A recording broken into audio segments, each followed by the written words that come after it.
The owner of the Salina Coca-Cola distribution facility confirmed on Monday that 81 jobs will be affected when the site shuts down later this summer. For the workers there, this came as a shock. They were used to seeing delivery trucks move in and out every day, business continuing as if nothing would ever change. For decades, the plant felt permanent. It had been part of the community for 70 years. Several employees were told they would need to start looking for new opportunities.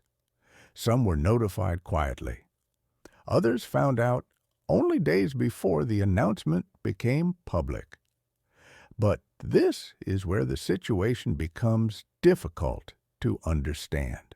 At the same time these closures are happening, Coca-Cola is asking for $500 million to construct its first new production facility in California in nearly 60 years. While planning that investment, the company is also shutting down 4 facilities across the state and cutting 379 jobs. That contradiction raises an obvious question. How do those two decisions exist at the same time? To understand what led to this, we need to look at the timeline. On June 30th, 2025, Coca-Cola closed its American Canyon plant in Napa County. 135 workers lost their jobs overnight. The 350,000 square foot facility, which produced Powerade, Minute Maid, Vitamin Water, and Gold Peak tea, went completely silent. Just 1 month later, the Salina warehouse followed. Another 81 jobs were eliminated. That facility had been in operation since 1955. Then the Modesto location closed. 101 jobs disappeared. After that came Montbello. 62 more workers were let go. 4 facilities, 379 California jobs, all gone in less than a year. This is where things start to feel unusual. A Coca-Cola spokesperson said the company did not take these decisions lightly. Yet those decisions were made 4 separate times, all in the same state, while the company moved forward with plans to spend $500 million on a new facility just 60 miles away. That contrast is hard to ignore. Something here does not line up. And what you are seeing is not limited to one company. This is part of a much larger shift in how beverages are produced and distributed in the largest state in the country. The impact is falling directly on California workers. The American Canyon plant first opened in 1994. Coca-Cola acquired the facility in December of 2002. For more than 2 decades, that single site supplied drinks to millions of people across California. Then, in August 2021, Coca-Cola announced it would be shut down as part of what the company described as its asset-light strategy. It sounds technical, it sounds polished, but it also avoids explaining what that decision really means. Let me break down what that actually means. An asset-light approach means Coca-Cola wants to own the brands, not the factories. The company prefers to decide what gets produced, put its name on the product, and have someone else handle the day-to-day challenges of running a manufacturing operation. This shift is not limited to California. As part of this restructuring, Coca-Cola cut 2,200 jobs worldwide. The company also dropped 200 brands, including Odwalla and Tab. At the same time, its operating margin climbed to around 30%. Free cash flow reached $10 billion. This is not accidental. It is a planned global strategy. California, however, is feeling the effects more than anywhere else in the country. That leads to an obvious question. Why is California being hit so much harder than other states? The answer comes down to numbers most people never see. This is where those numbers become impossible to ignore. California's industrial electricity rate sits at 21.6 cents per kilowatt hour. The national average is 7.6 cents. That means manufacturers in California pay about 184% more for electricity than companies elsewhere, nearly 3 times the cost. Running a beverage plant consumes massive amounts of power. Refrigeration systems run non-stop. Bottling lines operate around the clock. Packaging equipment rarely shuts down. Distribution centers keep products cooled 24 hours a day, 7 days a week. When you multiply all of that energy use by a 184% premium, the problem becomes clear. This is not a small accounting issue. It is a structural business problem. When your competitors in other states are paying roughly 1/3 of what you pay just to keep the lights on, you begin every day at a serious disadvantage. And if you want to understand how California ended up here, stay with me, because this is only the start. Electricity is just one piece of California's cost problem. There are several more layers beneath it. California's minimum wage is set to reach $16.90 per hour in January 2026. The federal minimum wage remains at $7.25. That difference represents a 133% premium simply to hire a worker in California compared to many other states. Workers' compensation costs add another burden. In California, those premiums run about 178% higher than the national median, averaging roughly $62 per employee each month, compared to about $45 elsewhere. Then there are taxes. California's corporate income tax stands at 8.84%, making it the 8th highest rate in the country. But there is another cost that rarely gets discussed. California applies a tax of more than 10% on manufacturing equipment.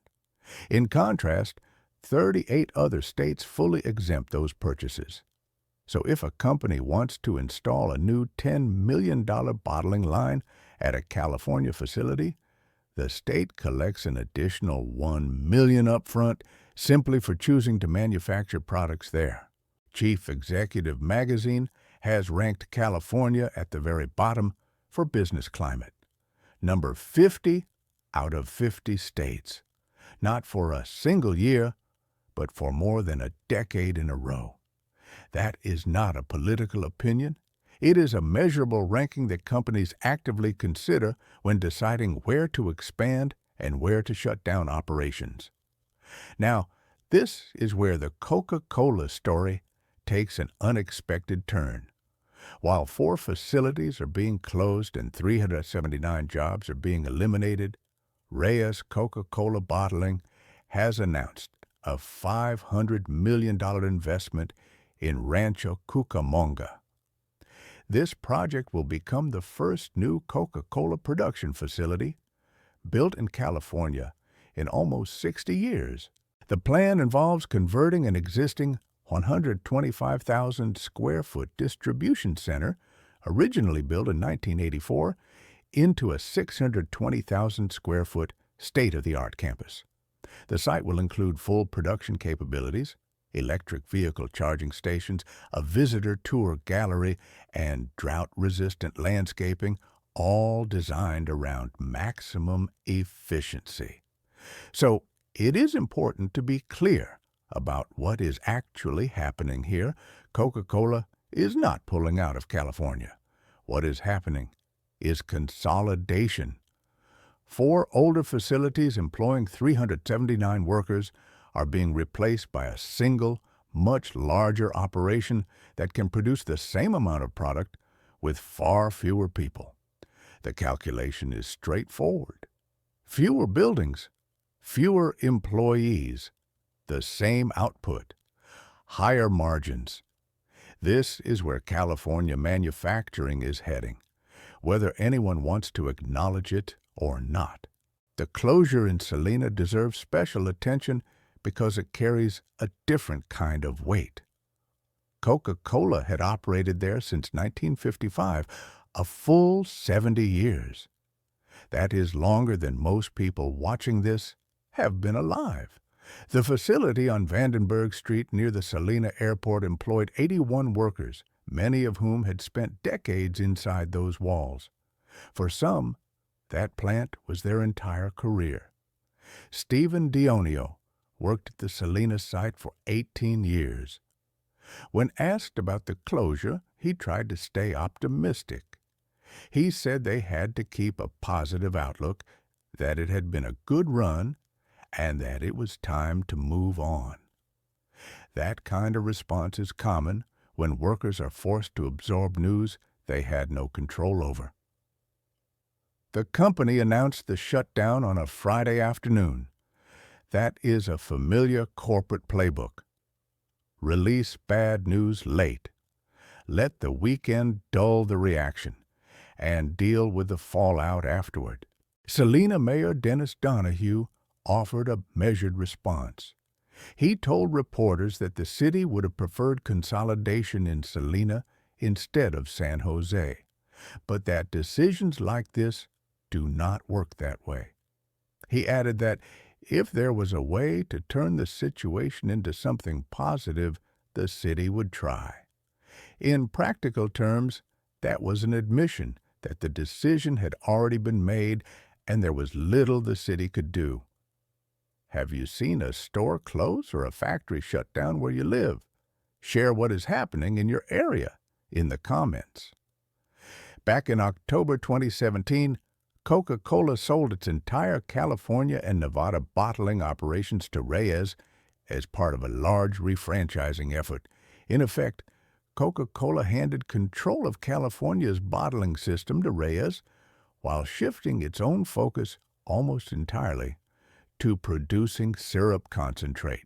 Today, Reyes controls 17.5% of all Coca-Cola bottled and canned volume in the United States. That position makes Reyes the second largest Coca-Cola bottler in the entire country, and it also means they are now the ones making the consolidation calls. Shut down Salina, shut down Modesto, shut down Montbello, replace them all with one massive facility in Rancho Cucamonga. Different locations, the same strategy, and far fewer workers needed to make the same amount of product. If this breakdown is helping you see what is really happening, take a moment to hit the like button and share this with someone in California who should be paying attention. From a business perspective, consolidation makes financial sense. But there is another force that quietly changed everything about how Californians consume beverages, and it began at the local government level. In 2014, Berkeley became the first city in the United States to introduce a soda tax. After 3 years, sugary drink consumption dropped by 52%, while water consumption rose by 29%. Oakland followed with its own tax in 2017, leading to a 26.8% decline in purchases. Sports drink sales alone fell by 42.4%. San Francisco adopted a soda tax in 2018. Albany followed. Santa Cruz approved one in November 2024. Researchers from the University of California, Berkeley, later found a 33% reduction in sugary drink purchases across 5 major U.S. cities that implemented beverage taxes. But here is the part that should deeply concern any beverage company. There was also a 28% drop in the social acceptance of drinking sugary beverages. People did not just stop buying soda. They stopped wanting to be seen buying it.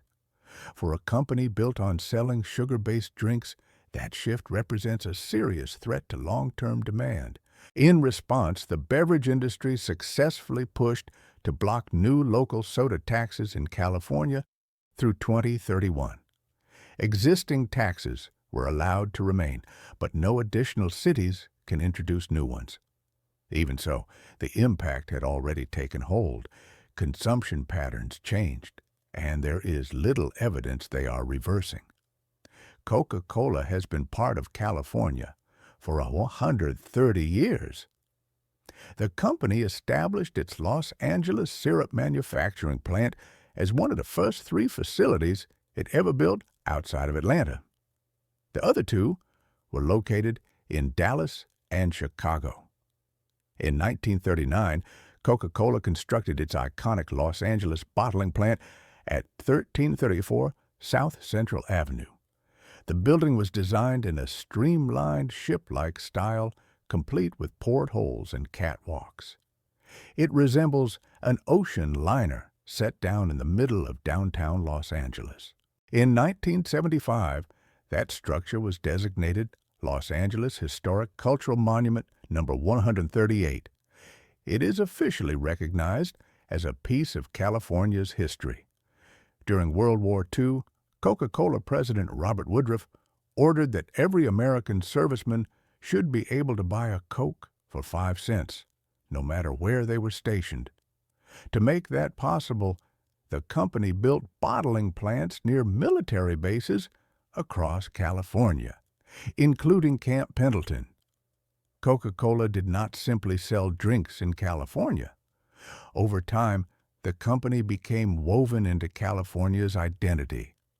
Now that presence is being narrowed down to a single mega facility, with more production handed off to outside companies most Californians have never heard of.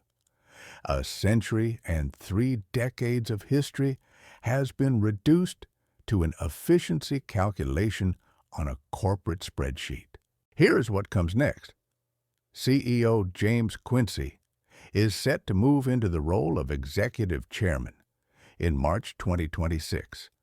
Enrique Brown will step in as the new chief executive. This leadership shift is expected to accelerate automation and sharpen the company's focus on operational efficiency. Coca-Cola is projecting organic revenue growth of 5 to 6% in 2025. Earnings per share are expected to rise between 8 and 10%.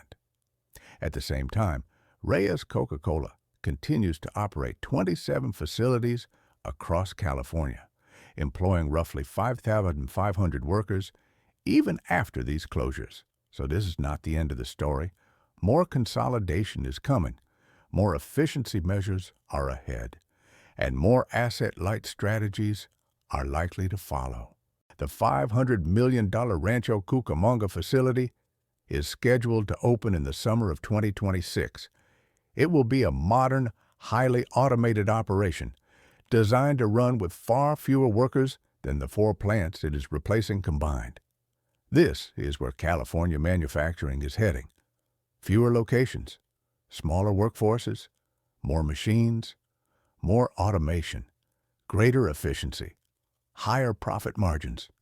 And this shift is not limited to beverages. The same pattern is showing up across multiple parts of California's economy.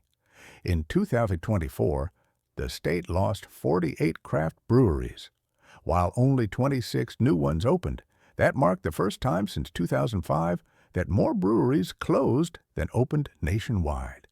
San Diego County, which often calls itself the craft beer capital of America, saw 7 brewery closures in North County alone. 5 of those businesses had been operating for more than 10 years. Blue Triton Brands, formerly known as Nestlé Waters, faced a different kind of setback. The company lost the legal right to continue extracting water it had been drawing for more than a century under the Arrowhead brand. A cease and desist order forced most of that extraction to stop by November 2023. The beverage industry in California is being pressured from every direction at once. Higher energy costs, rising labor expenses, taxes, regulations, shifting consumer behavior, legal battles over water rights. Some companies are responding by building massive facilities, automating more of their operations, and consolidating production. Others are choosing a different path and leaving the state entirely. And this is not limited to beverages. Tesla moved its headquarters to Texas in 2021 while keeping its engineering and design teams in California. Oracle relocated to Texas. Hewlett-Packard Enterprise moved to Houston. Charles Schwab shifted its base to Dallas. The trend is clear, and it is difficult to ignore. Now bring this back to the number at the center of this story: 379 jobs. That may not sound large by California standards. It does not generate the same headlines as a major tech layoff. But those numbers represent real people. 379 workers who woke up one morning with stable jobs and went to bed that night holding severance packages. 379 families left trying to figure out what comes next. Some employees were offered transfers. San Jose instead of Salina, an hour or more each way instead of a 15-minute commute. Others were offered nothing at all, aside from a polite thank you and the familiar assurance that the company did not make this decision lightly. Meanwhile, Coca-Cola's stock price remained steady. Dividends continue to flow to shareholders. And in Rancho Cucamonga, construction crews are already at work, building what will become the next phase of California's beverage industry, a future built around more machines and far fewer workers. The true cost of this shift is not limited to 379 lost jobs. It is the uncertainty that follows. When a company with a 130-year history in California restructures at this scale, it forces a question many people would rather avoid. Who comes next? What is the largest company closure you have seen in your own community? Share your experience in the comments below. And if you want to keep following what is happening to California's economy, make sure to subscribe to our channel.